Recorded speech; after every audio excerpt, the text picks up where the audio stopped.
In today's video, I'm going to teach you how to reset parameters in Cinema 4D. If you've ever nudged a value too far or inherited a scene with settings all over the place, knowing how to get back to clean defaults saves time and frustration.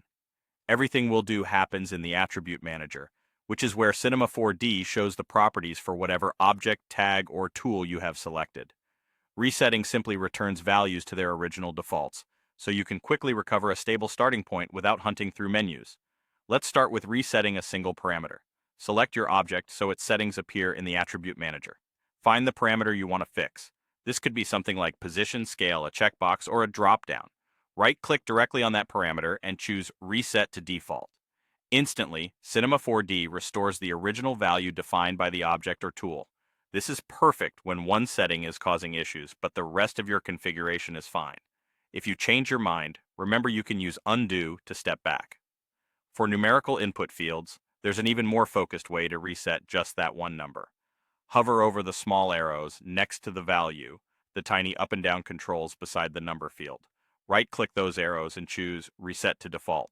This targets that specific numeric parameter without affecting related settings. It's especially handy for parameters you tweak often, like coordinates, angles, or subdivisions, because it keeps your workflow precise and non-destructive.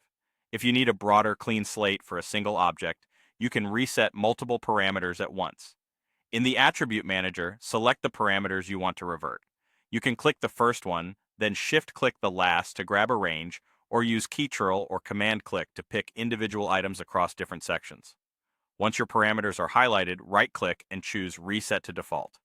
All selected parameters will snap back to their defaults together, giving you a quick global refresh without resetting the entire scene. A couple of quick tips as you work.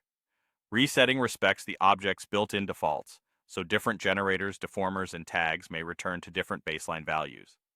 If parameters are keyframed, resetting changes the current value, so keep an eye on your timeline if something jumps unexpectedly. And don't worry if you reset the wrong thing. Undo is your safety net. That's it. Use single parameter resets for precise fixes, right-click the numeric arrows for quick value resets, and multi-select parameters to restore a whole object's settings in one move.